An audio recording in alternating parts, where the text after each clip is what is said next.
Nah, menurut saya ada pokok persoalan juga nih di aturan main pemilunya itu sendiri. Merumuskan gagasan ya, harus adil dan jujur dan adil itu. Tak kala jujur dan adil itu dirumuskan dalam bentuk undang-undang, ya undang-undangnya sudah tidak jujur dan tidak adil. Satu di antaranya kalau Pilpres itu presidential threshold. Presidential threshold ini kan tidak jujur dan tidak adil. Aturannya baru diundangkan tanggal 20 Juli tahun 2022. Tapi parpol sudah mengisi semuanya itu sebelum aturan itu ada 20 Juni. Artinya tindakan yang dilakukan itu inkonstitusional semua seperti itu, Pak. Nah, ini problem. Jadi bisa apa kalau saya ingin partainya siapa? Partainya Habib tidak lolos ya tidak loloskan dari awal. Jadi bukan mekanisme yang sebetul-betulnya untuk menjadi partai positif. Sejak awal sudah tidak ada kesetaraan. Partai yang lolos di parlemen tidak ada verifikasi faktual. Kalau di verifikasi faktual jangan-jangan memang tidak ada yang lolos. Pemilu apapun 2024 itu harus kita lakukan. Apapun tanpa syarat seperti tanpa reserve. Tapi pertanyaan saya, kalau desain pemilu 2024 itu dari sejak awal dilakukan dengan kecurangan-kecurangan dan ingin melegitimasi kekuasaan itu, apakah pemilu itu masih bisa layak untuk dilakukan seperti itu? Pemilu dari sejak awal sudah kita tahu bahwa akan dilakukan kecurangan yang lebih sempurna. 2004 curang, 2009 kecurangannya dinaikkan volumenya, curang. 2014 curang lagi, 2019 curangnya sempurna, 2024 kan terus menerus. Nah, dengan pemilu yang seperti itu yang kita harapkan tadi, regulasi yang seperti itu sudah kita sejak tahun sudah kita terka ini akan tidak terjadi pemilu yang jujur dan adil. Apakah perubahan yang kita bisa harapkan itu bisa kita lalui dengan pemilu yang model seperti itu?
Bismillahirrahmanirrahim. Assalamualaikum warahmatullahi wabarakatuh. Pak GN, Bang Batiar, Mas Puang Mulyadi, satu Puang, satu Kang, ya kan, Sunda, Srepi Harun. Jadi saya kira tadi sudah panjang lebar dikemukakan oleh Repli dalam konteks ketatanegaraan kita. Memang tidak ada ruang untuk memperpanjang jabatan presiden itu. Bahkan kalau kita lihat mahkotanya reformasi kan satu-satunya awalnya tuntutan reformasi itu hanya untuk membatasi jabatan presiden, tidak ada lain. Walaupun ditambah-tambah perubahan-perubahan itu seperti itu. Nah, memang yang menjadi persoalan ini memang ini dilakukan tidak hanya oleh individual, tapi oleh struktur negara juga untuk memperpanjang ini. Oh ya, Control Max. Ngadap itu ya, itu punyanya Dul yang dapat, punyanya BUMN nggak dapat, itu kan. Ya, yang swasta yang dapatnya, kita yang negeri aja, yang resmi, yang resmi. Itu yang resmi dulu, nanti minta sana. Nah. Jadi ada dua hal memang ini secara sistematis saya bilang isu ini awalnya kan memang digulirkan oleh institusi-institusi negara itu untuk memperpanjang jabatan itu dengan isu 3 periode. Dan itu apakah isu 3 periode itu masih bisa jalan? Menurut saya masih bisa jalan. Kenapa masih bisa jalan? Karena MPR masih bisa bersidang dengan isu pokok-pokok atau pikiran-pikiran haluan negara. Ini juga bisa ditumpangin seperti itu. Dan gerakan itu secara diam-diam masih berjalan juga. Yang kedua adalah memperpanjang masa jabatan tadi juga. Apakah memperpanjang masa jabatan ini berhenti? Masih tetap berjalan. Paralel seperti itu. Nah, yang ketiga adalah bukan penundaan pemilu, term yang digunakan lagi itu sekarang ini. Jadi penundaannya bukan penundaan, penjadwalan ulang. Ada kosakata baru ini. Kalau penundaan pemilu akan mendapat reaksi, sekarang menggunakan kata lagi penjadwalan ulang pemilu. Hakikatnya juga sama seperti itu. Nah, memang di sisi itu saya kira sudah kita bicarakan, tapi ada pokok persoalan juga adalah instrumen tadi. Saya setuju dengan Prof. Mulyadi ya. Memang ciri negara demokrasi itu satu-satunya instrumen untuk mengganti kekuasaan secara sah itu pun pemilu. Itu yang disediakan. Nah, pemilu ini juga yang diperjuangkan kami lah. Bertahun-tahun, ya Bang Bahtiar memperjuangkan bertahun-tahun. P3 pada waktu itu ya Bang, adalah jurdil. Itu perjuangan panjang jurdil itu.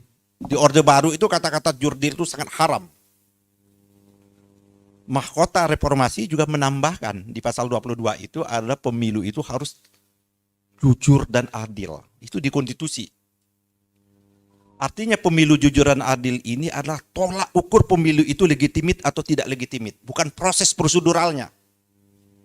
Karena selama Orde Baru ada pemilu tapi tidak dilakukan jujur dan adil.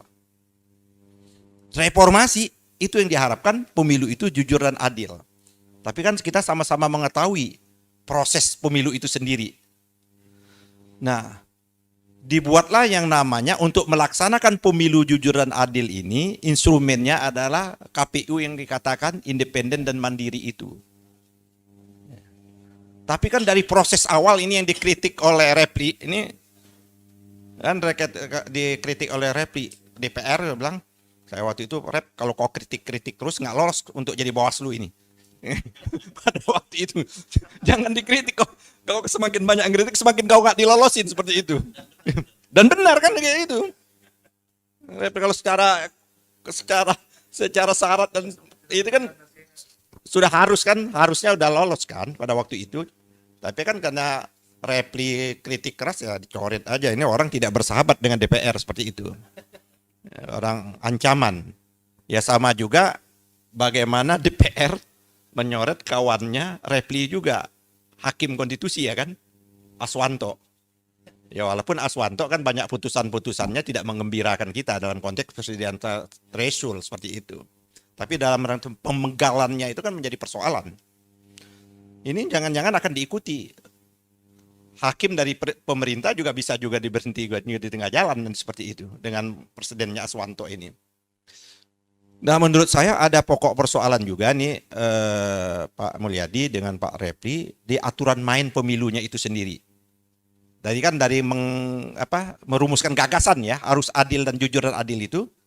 Tak kala jujur dan adil itu dirumuskan dalam bentuk undang-undang, ya undang-undangnya sudah tidak jujur dan tidak adil. Satu di antaranya kalau Pilpres itu presidensial threshold. Presidensial threshold ini kan tidak jujur dan tidak adil. Di dalam pemilu legislatif itu yang disebut dengan parliamentary threshold. Ini Pak Gatot dari dulu menolak nih. Pak Gatot ini termasuk orang yang menolak, Pak Gatot ya mungkin sampai sekarang kan, menolak yang namanya parliamentary threshold. Pak Gatot itu menolak. Kenapa? Ujung-ujungnya ini kalau semakin tinggi parliamentary threshold, logika pikirnya Pak Gatot itu akan menuju partai tunggal atau penunggalan partai. Akhirnya hanya satu partai yang nanti bisa lolos seperti itu. Artinya perangkatnya sudah tidak jujur dan tidak adil. Di dalam pelaksanaannya, yaitu Komisi Pemilihan Umum itu juga sudah dari sejak berpikir menguangkan konsep yang namanya peraturan Komisi Pemilihan Umum juga tidak jujur dan tidak adil. Turunannya itu kan PKPU. PKPU yang dibuat juga sudah tidak jujur dan tidak adil. Satu instrumennya itu, Mas Hersu, ini yang kami lagi gugat ini kelompok GMPG, gerakan politik gerakan melawan politik genosida. Jadi genosida itu tidak hanya hak asasi, pembenggalan partai politik dari sejak awal itu genosida juga seperti itu. Nah, di dalam aturan PKPU itu hanya pasal-pasal ya kan mensyaratkan partai itu yang disebut dengan SIPOL, Sistem Informasi Partai Politik.